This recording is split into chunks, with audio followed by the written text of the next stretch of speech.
So you want me to ask what the effect of digitization is on old media? On media, yeah, in general. I mean, do you think it's been a good thing or a bad thing, or the jury's still out? In the United States, obviously.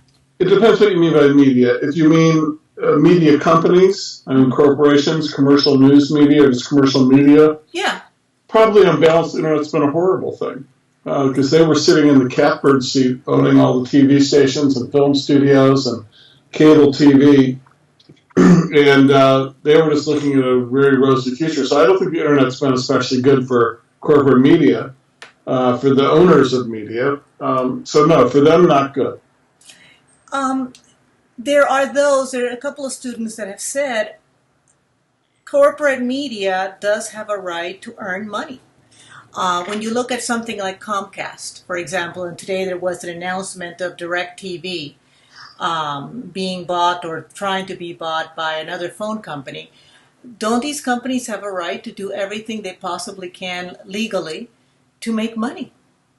They do have, of course, they don't have a right. We don't have to give them that right. They're going to try to make as much money as they can legally. That's not a problem.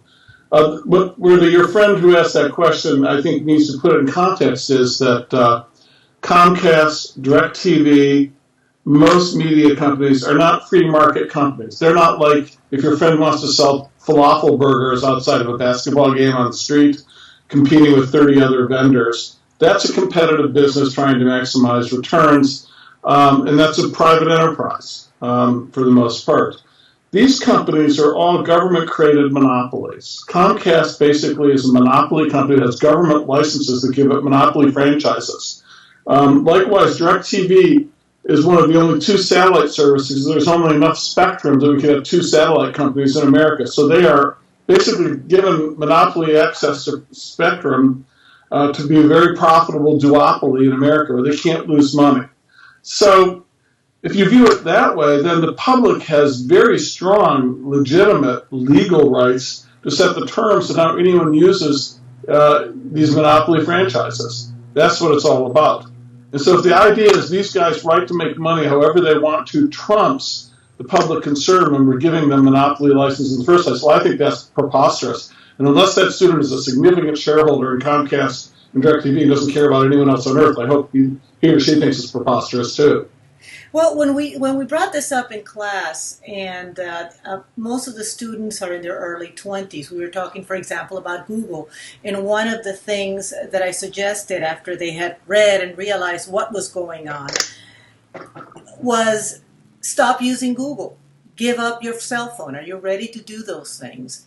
And not a single person in that room said they were. So what does the future hold if people are not going to give up their cell phones or give up all these things that end up being tools used against them, be it by monopolies or even just the whole idea of illegal searches and following you everywhere you go?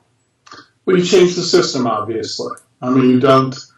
I don't think the only options are basically to participate in the system that's run by corporate monopolies and corrupt politicians and use your cell phone or your tablet computer and go online, or to go live in a tent next to Ted Kaczynski in Montana. Those aren't the two options, hopefully, for the human race. I think the more realistic option is that you look at the people who dominate our internet, the companies, you look at what they're doing, you say, is this right? Should there be surreptitious spying? I mean, what is the reason for this? Is this necessary? And the answer is it's not necessary. We don't have to have it. We can change it, organize to change it. There's no reason you should give up a cell phone. There's no reason you should give up internet. The American taxpayers created the internet. We should be able to set the terms under which it works that doesn't involve spying on us. So that's my answer. Do you want, and I think you've covered it all very well, I know you're on a tight schedule, some of the efforts that you have been part of in terms of this kind of stuff. You want to talk about that?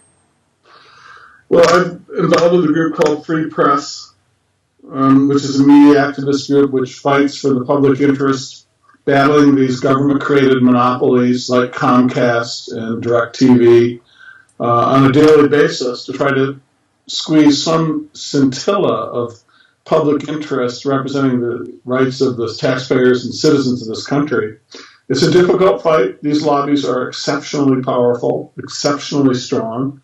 But we've had won some victories, and right now we're facing some of the most severe challenges we've ever had. The net neutrality, which I talked about in the book, Mm-hmm. is in jeopardy now. The Federal Communications Commission is planning a policy that will compromise it, perhaps significantly. Comcast is wishing to merge with Time Warner and to increase its monopoly power that much more. This is a merger that would have been illegal just a few years ago. It would have been unthinkable. Benefits no one but the shareholders of these two companies. There's zero value for any other people on earth. But it will probably go through due to the corruption of our system, but we're battling it. I urge students to go to freepress.net, learn about the group. It's nonpartisan. We have allies across the political spectrum. But we basically, there's a rule in media policy that if, or all politics really, that if you're not at the table when decisions are being made, you're what's being served. And the job of free press is to make sure that the citizens of this country are at the table when the decisions are being made about how the internet will work. I think you've covered it very well. Is there anything else you think it's important to add to the conversation? Thank you all for reading my